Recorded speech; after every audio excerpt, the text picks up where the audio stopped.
नाजरीन आदाब, मैं हूं रिफत नसीम और आप देख रहे हैं खबर Asansol, sponsored by Hamza collection, global wallpaper, Midwest hospital and medical institute. सीधे बढ़ते हैं खबरों की जानिब। शिल्पांचल की सियासत का चढ़ा पारा, ब्लू चिप प्रोजेक्ट के मुद्दे पर मचा बवाल। खबर बताने से पहले आपको बता दें कि ब्लू चिप प्रोजेक्ट है क्या। दरअसल रानीगंज में एक इमारत 1996 में तैयार की गई थी, जब सीपीएम का दौर था और इसकी कमान इन्हीं के हाथों में थी।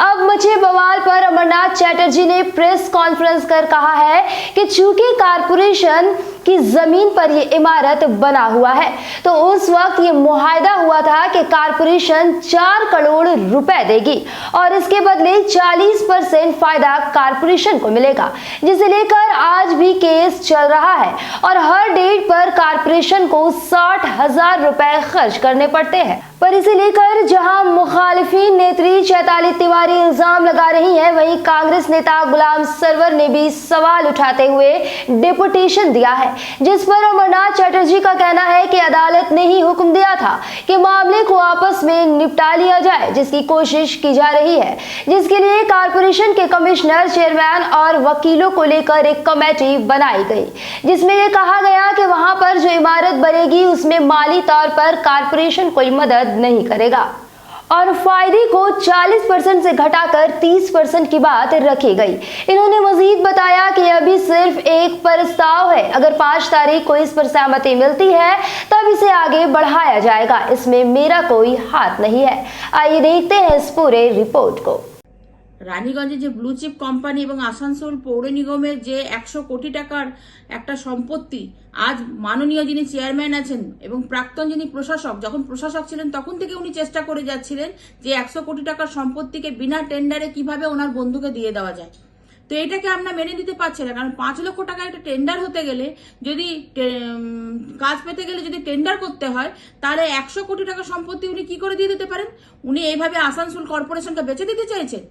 106টা কাউন্সিলর, আমার মনে হয় না এই ব্যাপারে কোনো অবগত ওনারা আছেন এবং ওনার কাছে আমি দাবি রাখছি, যদি উনি এটা ক্যান্সেল করেন ভালো কথা, না হলে আমরা এর থেকে বৃহত্তর ভাবে আমরা আন্দোলনে নামবো, আমরা হাইকোর্ট পর্যন্ত আমরা পৌঁছাবো, দেখবো আপনি কিভাবে আসানসোল কর্পোরেশনকে এভাবে বেচতে পারেন। আমাদের অভিযোগ যে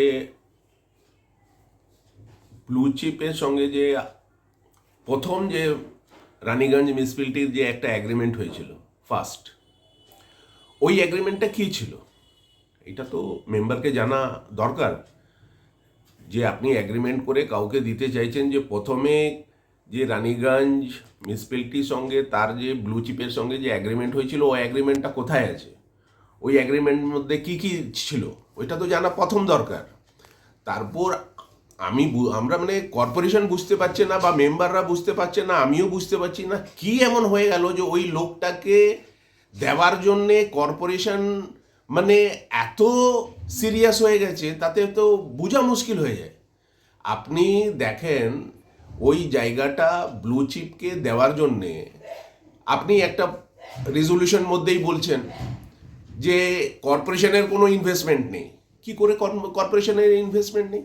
জায়গাটা তো পুরো কর্পোরেশন। আজকে রানীগঞ্জের ওই জায়গাটার কস্ট নিয়ার অ্যাবাউট 10 কোটি টাকার কস্ট রয়েছে, তো এটা কি ইনভেস্টমেন্ট নেই? ওই ইনভেস্টমেন্টকে কি বলবেন আপনি? আর আমাকে যে ও 30% শেয়ার কর্পোরেশনকে দিচ্ছে, কেন আমি টেন্ডারে যাচ্ছি না, কেন আমি পাবলিক এতে যাচ্ছি না? অন্য লোক হয়তো আমি যদি টেন্ডারে যাই হয়তো আমাকে 50% শেয়ার দেবে, কেন আমি 30% ওকে দিতে যাব? তো এইসব বোঝার দরকার আছে আমাদের। যে এইবার হাইকোর্টে গেল, ঠিক আছে, যেতেই পারে, আইন দিক দিয়ে যে কোনো হাইকোর্টে যেতে পারে।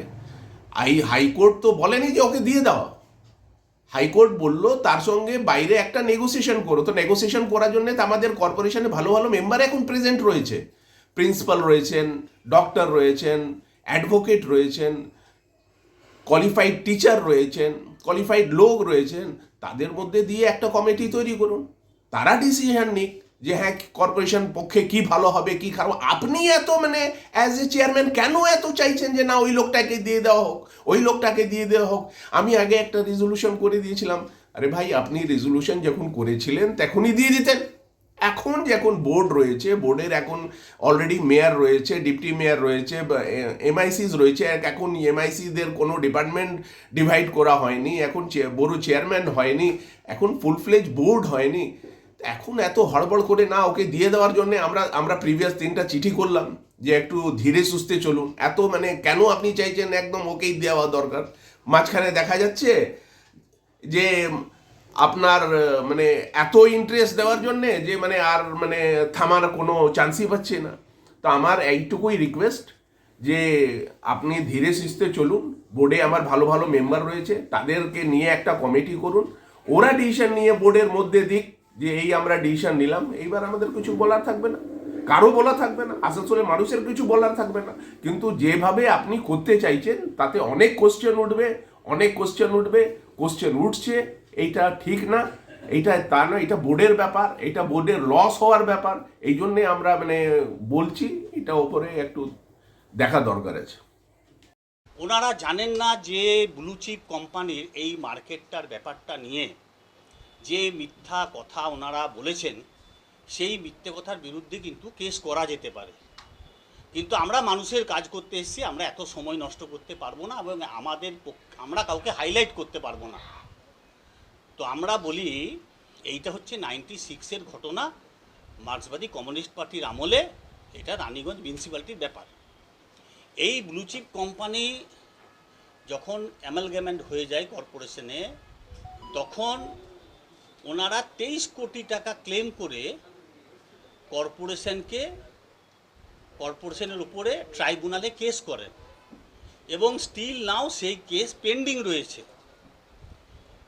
এবং এখন প্রত্যেক ট্রাইব্যুনালের ডেটে আসানসোল মিউনিসিপ্যাল কর্পোরেশনকে 60,000 টাকা করে খরচা করতে হয়।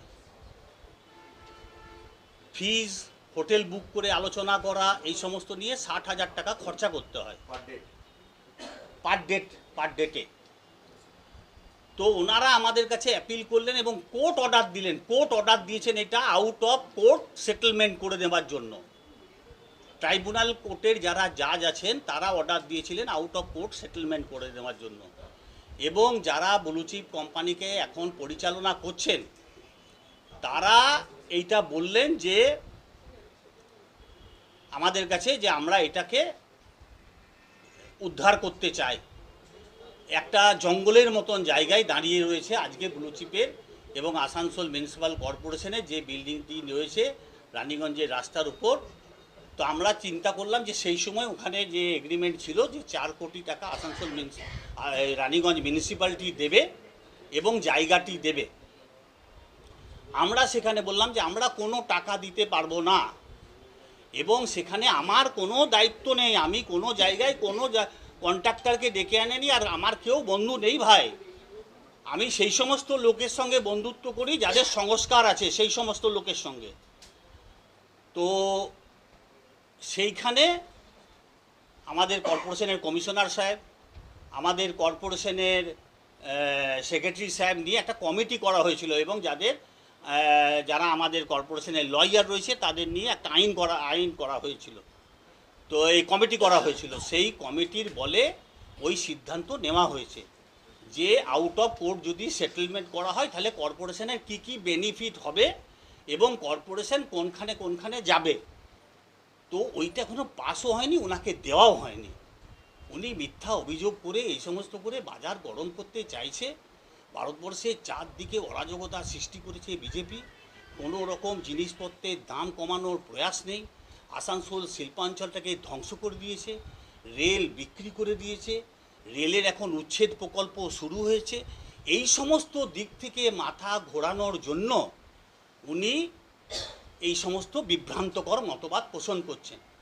আমাদের যদি লুকিয়ে করার কথা থাকতো তাহলে আমরা বোর্ড মিটিংয়ে প্লেস করবো কেন? তো আমরা লুকিয়ে ওনার স্বামী যেরকম আগে মুখে মুখে কাজ দিয়ে দিতেন, টেন্ডার হলো না, কাজ হয়ে গেল, পরবর্তীকালে টেন্ডার ম্যাচুয়ার হয়েছে, যার ক্রেডেন্সিয়াল নেই তাকে দিয়ে দিয়েছে। আমাদের বর্তমান মেয়র সেই সমস্ত বিলগুলো আটকে রেখেছে, আমাদের কমিশনার সেই সমস্ত বিলগুলো আটকে রেখেছিল। তো আমরা সেই সমস্ত কাজ করি না, আমরা প্রকাশ্যে এনে দিয়েছি। তো যদি বোর্ড মিটিংয়ে পাস হয়, যদি বোর্ডের সদস্যরা যদি অ্যাকসেপ্ট করে নেয় যে না এটা এই প্রস্তাবে রাজি হবে, তাহলে পাস হবে। আর যদি বোর্ডের মেম্বাররা পাস না করতে চাই, বোর্ডের মেম্বাররা পাস না করলে হবে না। আমি তো খালি পরিচালক, আমি তো নীতি নির্ধারক নয়। নীতি নির্ধারক যিনি তো বলছেন তিনি বোর্ডের সদস্য, তিনি কালকে তার মতামত পোষণ করবে যে হ্যাঁ এটা চাই এটা চাই না। উনি অর্ডার করতে পারেন না। আমার সেই জন্যই মনে হচ্ছে যে ওনার হয়তো সংসদীয় গণতন্ত্রটা বুঝতে কোনো জায়গায় ভুল হচ্ছে, কিংবা হয়তো আমার বলতে খারাপ লাগছে, আমি বলতেও চাই না, যে ওনার হয়তো এই সমস্ত ব্যাপারে একটু শিক্ষার অভাব আছে, তো আর টিচারেরও আপনাদের অভাব আছে। তো সেইগুলো যদি একটু করে নিতে পারে আমার মনে হয় তাহলে আসানসোলের মানুষকে ওনারা যে টিআরপি বাড়াতে চাইছেন সেই টিআরপিটা বাড়বে, আদারওয়াইজ টিআরপিটা बाढ़। अमले हिंद मुस्लिम यूथ एसोसिएशन की जानिब से कल बाद नमाज इशा बर्नपुर आजाद नगर में हालात हाजरा पर एक जलसे का इनेकाद किया गया, जिसमें मौलाना इसराइल, मौलाना ताहिर रशीदी, मौलाना साकिब हाशमी, मौलाना मुफ्ती शमीम, मौलाना तस्लीम कौसर वगैरह खास तौर से मौजूद थे। और यहाँ भी नुपुर शर्मा की बयान की मजम्मत की गई और यहाँ काफी तादाद में लोग मौजूद हुए।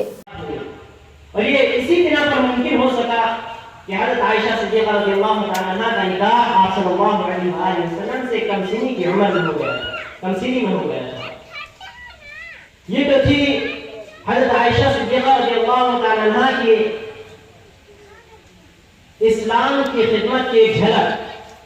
अब आइए हम नजर डालते हैं कि उस जमाने में, उस दौर में शादी की उम्र का क्या, लड़कियों की शादियां किस उम्र में हुआ करती थी। तो जब हम मुताला करते हैं किताबों का, तारीख का, हिस्ट्री का मुताला करते हैं तो पता चलता है कि उस जमाने में इस उम्र में शादी का होना एक आम बात थी। जैसा कि मैंने अभी बयान किया कि हज़रत अबू बकर सिद्दीक़ रज़ियल्लाहु तआला अन्हु को बेटी का निकाह आपसे कैसे हो सकता है। और बहुत सी रिवायतें इस बात की शाहिद है कि उस जमाने में कम उम्री में निकाह हो जाता था और लड़कियां मां भी बन जाया करती थी कम उम्री में। अगर हम अक़वाम आलम का मुताला करें, दीगर मज़ाहिब में देखें, तो इस्लाम में हमारा अक़ीदा ये है कि हज़रत मरियम अलैहिस्सलाम के मकसद में अपनी और अल्हम्दुलिल्लाह बहुत कीमती बात है, इल्म की कमी और फिक्र की कमी, बेदारी की कमी, उम्मत के अंदर बेदारी और इल्म की कमी है। अल्हम्दुलिल्लाह अभी हम सब उलमा हजरात के साए में हैं, इल्म हासिल करने का मौका है, इल्म हासिल करने का रास्ता है, हासिल करें हम सब पे ज़रूरी। अल्हम्दुलिल्लाह अब हमारे सामने इंशाअल्लाह मुफ्ती शमीम साहब अपनी बात रखेंगे, मस्जिद कुलसुम के इमाम।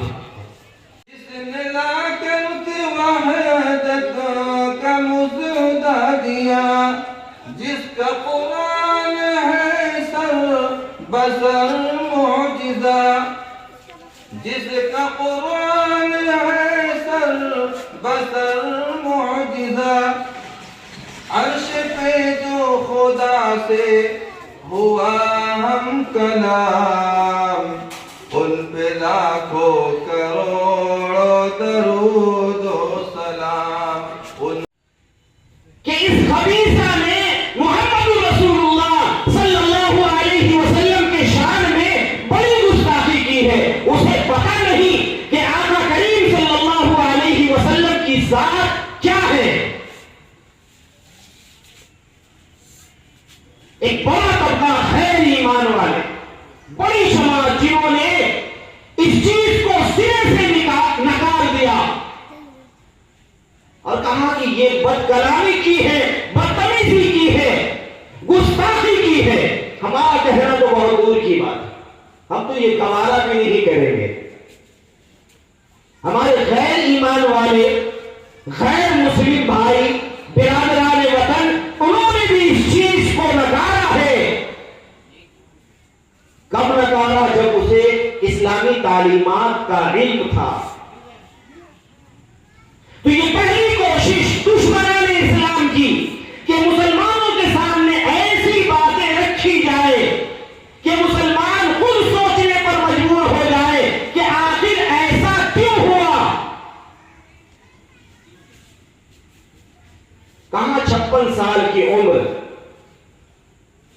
54 साल की उम्र, 50 के ऊपर ही आपकी उम्र मुबारक थी, और कहा 6 साल की बच्ची से निकाह। क्या वजह बनी? सिर्फ ये कह देना कि हम आंख बंद करके तस्लीम कर लेंगे, ये काफी नहीं। हमारे किसी अमल से मेरे आका नाराज तो नहीं है। अगर हमारे किसी अमल से हमारे आका नाराज हैं तो अल्लाह कभी खुश नहीं होगा। जब अल्लाह नाखुश है, अल्लाह के रसूल नाराज हैं, तो फिर हमारी कामयाबी दूर दूर तक बनेगा। नबी अकरम सल्लल्लाहु अलैहि वसल्लम का एक तरीका था कि जब कभी मुसीबत पास थी, कोई परेशानी की बात आती, हवा तेज चलने लगती, बादल गरजने लगता, मुसीबत की घड़ी आ जाती, तो नबी अकरम सल्लल्लाहु अलैहि वसल्लम का तरीका क्या था कि फौरन आप मस्जिद तशरीफ गए, वहाँ 2 रकात नमाज पढ़ते, अल्लाह ताला से दुआ मांगते कि जो मुसीबत नजर आ रही है अल्लाह ताला उसको दूर करो। जब कोई परेशानी आई, दुआ के जरिए, नमाजों के जरिए मसाइल नमाज से। आज हमारा हाल ये है कि जब थोड़ी सी मुसीबत आती है तो नमाज पढ़ने वाले भी सबसे पहले नमाज ही को छोड़ देते हैं, सबसे पहले मस्जिद पे जाते हैं। फिर ये सोचते हैं कि अल्लाह ताला की रहमत आए, अल्लाह ताला की मदद आए। मदद तो मस्जिद जाकर हासिल कर सकते हैं, न कि मस्जिद से हटकर। एक और मेरे आका सल्लल्लाहु अलैहि वसल्लम रहमतुल लिल आलमीन, सारी जहान के लिए अल्लाह ने आपको रहमत बनाकर भेजा। आप किसी की तकलीफ को गवारा नहीं करते थे कि किसी को तकलीफ पहुंचाए, दुश्मनों को भी तकलीफ नहीं पहुंचाते थे, आप सरापा रहमत थे। लेकिन बार बार अमल हमारा ईमान, जो ईमान लाए, जो आपकी इज्जत आबरू की जान लेने के लिए तैयार है, हमारा है कुछ अमल ऐसा हो जाता है कि मेरे आका सल्लल्लाहु अलैहि वसल्लम नाराज हो जाते। आपने हदीस देखी, अल्लाह के रसूल अलैहि सल्लम इरशाद फरमाते हैं कि मेरा जी चाहता है, गौर से सुनिएगा, अल्लाह के रसूल अलैहि सल्लम फरमाते हैं कि मेरा जी चाहता है कि मैं अपनी जगह पर किसी और को नमाज पढ़ाने के लिए कह दूं, और मैं उनके घरों में जाके आग लगा दूं जो बिना किसी उज़्र के मस्जिद छोड़ के घरों में नमाज पढ़ लेते हैं। नाजरीन, वक्त हो चला है मुख्तसर से वक्फे का।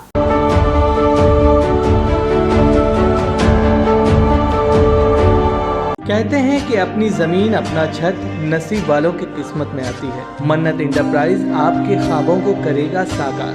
बानपुर काला Jharia road, river side line, नबी नगर 9 घंटी pipeline road, plot for sale, वो भी आपके बजट में। आज ही कांटेक्ट करें 8250-259-567। कलेक्शन शादी ब्याह और ईद जैसे खास मौके को और भी शानदार बनाने के लिए हमजा कलेक्शन लेकर आया है ढेरों स्टाइल और डिज़ाइन के लेडीज ड्रेसेस, जैसे सलवार सूट, गरारा, लहंगा, घाघरा, क्रॉप टॉप, वो भी होलसेल प्राइस पर। तो इसे कहीं और क्यों जाना, हमजा कलेक्शन ही आना। हमारा पता है रेल पार, कुरैसी मोहल्ला, नियर ऑटो स्टैंड। घर को दे आकर्षक लुक, आकर्षक रंग बिरंगे designer wallpaper, liquid wallpaper, glass tiles, grass carpet, wooden floor carpet, artificial tree, vertical garden का इस्तेमाल कर अपने घर को बनाए सपनों का महल।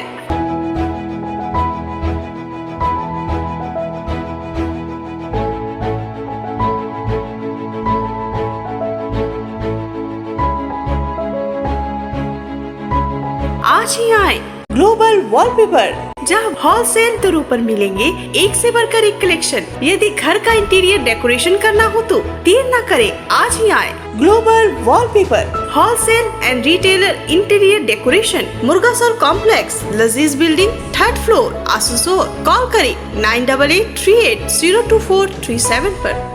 Midwest Hospital and Medical Institute, which is accessible and affordable to all, because your health is our priority. 100-bedded IPD unit, super specialist doctors के साथ ही साथ यहाँ कई तरह की फैसिलिटीज उपलब्ध है, जैसे emergency 24/7, modular OTs, ICU, NICU, HDU, pharmacy 24/7, day care unit, dialysis unit, dental unit, diagnostic and pathological service with fast, friendly, accurate and a higher level of care for you. हमारा पता है भगत सिंह मोड़, Asansol 713304. Contact number 9123873265, 9609002666, 6295280253.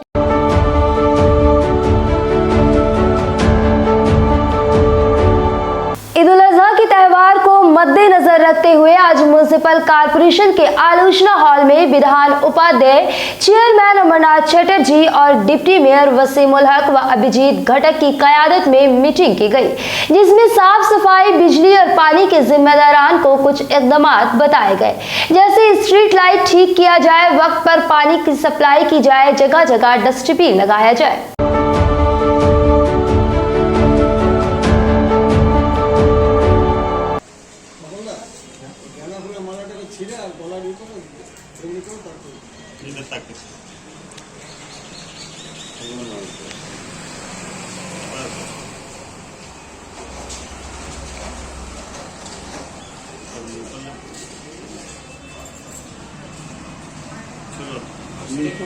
তুমি তো পড়ে যাও না, তোমার হাত চলে যাবে।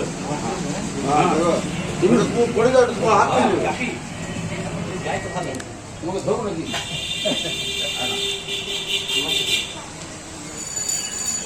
মালটা ছোট হচ্ছে, মাথায় ঢুকে ছোট হচ্ছে, ছোট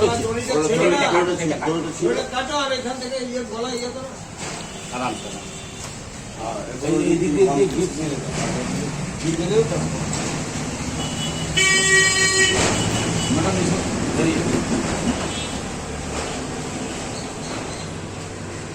পিছন দিকে ফটো তুলিস না, আবার সবার আগে বলো পিছন দিক দিয়ে পড়িয়েছে, এটা করিস না। হ্যাঁ, আর গলায় ফাঁস দিয়ে দিও না, এমন কি করছিস তো তুই এক্সট্রা বললো দাও না। আছে আছে লাগিয়ে দে, ওইটা ফুলটা ডালে রাখ পুরা। ম্যাডাম আপনি হ্যাঁ ফার্স্ট ক্লাস হ্যাঁ, বাংলা ব্যাট নিয়ে নে।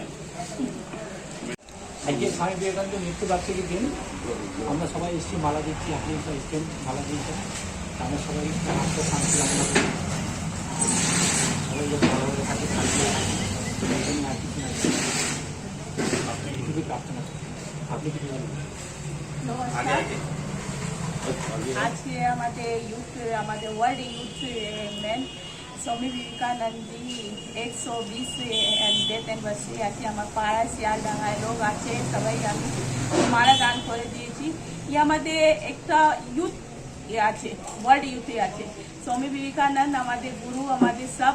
আমি এই চাই কি আমার পাড়ায় লোক এই যে পালন করে, আমার পাড়ায় লোক जो আছে সব स्वामी विवेकानंद के जो ভালোবাসে, উনি সবই আজকে এসেছি, তো আজকে আমি সবাইকে ভালোবাসি।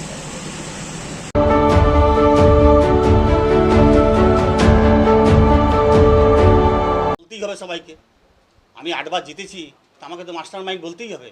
আমি সিপিএমের আমলে জিতেছি, আমি মানুষের সঙ্গে ব্যবহার ভালো করি, আমি রামকৃষ্ণ মিশনের সামনে গিয়ে দাঁড়িয়ে থাকি, আমি ইস্কনের মন্দিরের সামনে দাঁড়িয়ে থাকি, আমি বকরিতে গিয়ে দাঁড়াবো, আমি ঈদের সময় গিয়ে মসজিদের সামনে দাঁড়িয়ে থাকি, মসজিদের মৌলভী সাহেব এসে আমাকে আতরের গন্ধ শুনিয়ে যায়। তো আমার এই ব্যবহারে মানুষ মুগ্ধ আছে, তো আমি কি করতে পারি? সেটা এখন যদি বোর্ডের সিদ্ধান্ত নেয় বা কর্পোরেশন সিদ্ধান্ত নেয়, পরে আমরা সেটা চিন্তা ভাবনা করব। হ্যাঁ,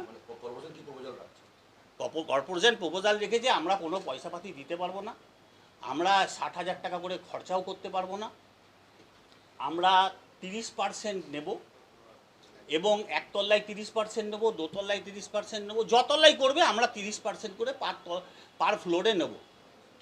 এইটা যদি বোর্ডের মেম্বাররা পাস করে দেয় তাহলে হবে।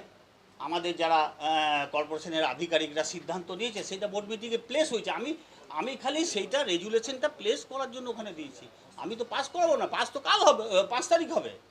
আচ্ছা, কোর্ট কি বলেছে ওনাকে দিতে হবে না টেন্ডারও করতে পারে? ওনার সঙ্গে এগ্রিমেন্ট আছে, ওনাকেই দিতে হবে, কারণ উনি তো কেস করেছেন। তাহলে কি ব্লু চিপ সংস্থায় এই নতুন যে সংস্থার কথা বলা হচ্ছে সে কি ব্লু চিপ সংস্থায় নিয়ে এসেছে তাকে? হ্যাঁ, ব্লু চিপ সংস্থাই তাকে নিয়ে এসছে এবং ব্লু চিপের সঙ্গেই তাদের এগ্রিমেন্ট আছে। তোর কর্পোরেশনের সঙ্গে তার কোনো ব্যাপার নেই। কর্পোরেশন তার কাছ থেকে অধিকারটা বুঝে নেবে, কর্পোরেশনের অধিকারটা বুঝে নেবে, কর্পোরেশনে যাতে লস না হয় সেটা কর্পোরেশন বুঝে নেবে। আমরা সেই জন্য রাজনীতিটা শুরু করেছিলাম আজ থেকে 43 বছর আগে, যাতে সমাজের কিছু হয়, সমাজ ব্যবস্থার উপর আমরা রাজনীতিটা শুরু করেছিলাম। আমরা সেদিন বামপন্থী আন্দোলনের বিরুদ্ধে আন্দোলন করেছিলাম, উন্নয়নের আন্দোলন করেছিলাম। আজকে সেই উন্নয়নের ফলপ্রসূ উপভোগ করছে আসানসোলের মানুষ। नाजरीन, आज की खबरें बस यहीं तक, लेकिन ऐसी ही खबरों को जानने के लिए बने रहे हमारे चैनल खबर आसनसोल के साथ। अल्लाह हाफिज।